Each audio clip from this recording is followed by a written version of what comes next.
Each ring former comes with a matching Delrin ring pusher. This is the second to smallest size, and then this is the largest. They all work the same way. The pusher gets mounted into the ram in the press, and the ring former itself gets mounted into the small tooling adapter. You can use thick metal. This is probably 16 gauge. You could use thinner metal. So this is probably 20 gauge. You can even use silver-plated spoons, silverware, things like that. To start forming your ring, you want to start forming the very ends of the ring first. Those tend to be the hardest to form regardless of the thickness of the metal that you're using. So you'll insert your metal. You want to make sure that it's parallel to the former. You don't want it angled front or back. And then pull the handle down to begin to form that very end of the ring. Then keeping the metal aligned, you scoot it forward in tiny little increments. So probably 1/8 inch, maybe 1/16 of an inch increments. You can see that's beginning to take shape. This former's maybe a little small for this length of ring band, but we can always trim the ends. So what I like to do when I get to about the midway point is flip it around and form the opposite end. Take little steps. I'm sort of bracing my hand against the press as well. That just helps me keep the metal in alignment a little bit better. You can see both ends are coming together.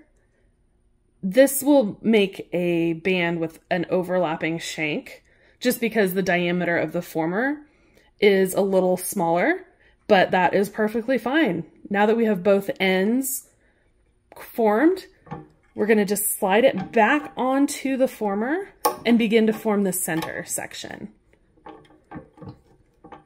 This is a really good way to make a quick and easy adjustable ring. And I'm just moving it around with my thumb. Let's see. Maybe we'll take it out. And let's take a look. So you can see the two ends are overlapped.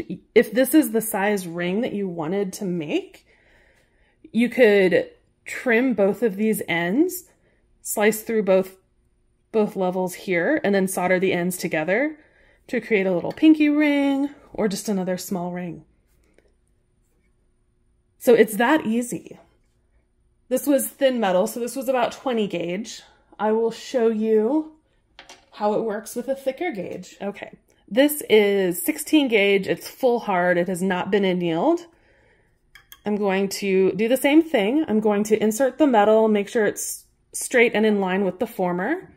Then I'm going to press down, and that will give that very end the beginnings of a curve.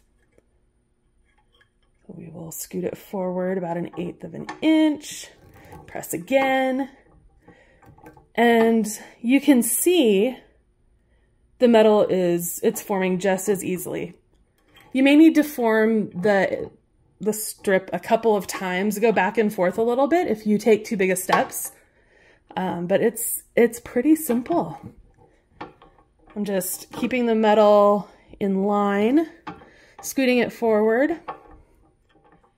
I'm just going to continue to form the strip, and you can see that's forming a perfectly symmetrical and even ring.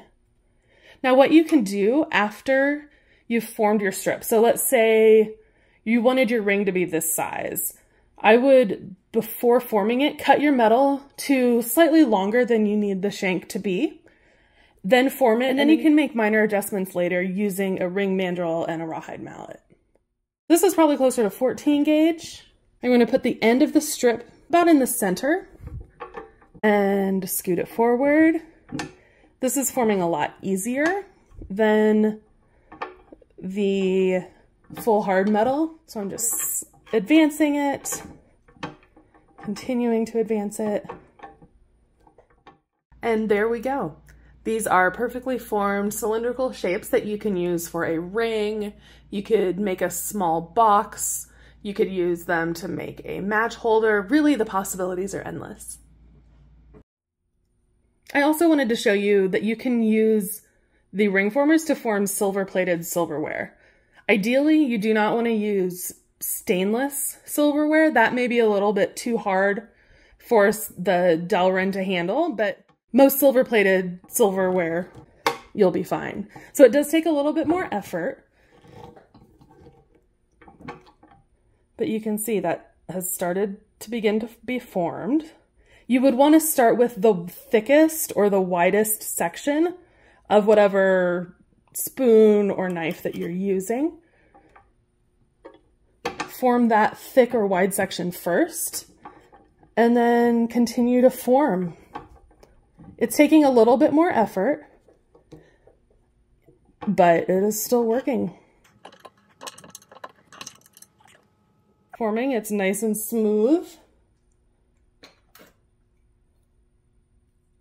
And this is another example of a much thicker piece that I've used. Silver-plated silverware, it works.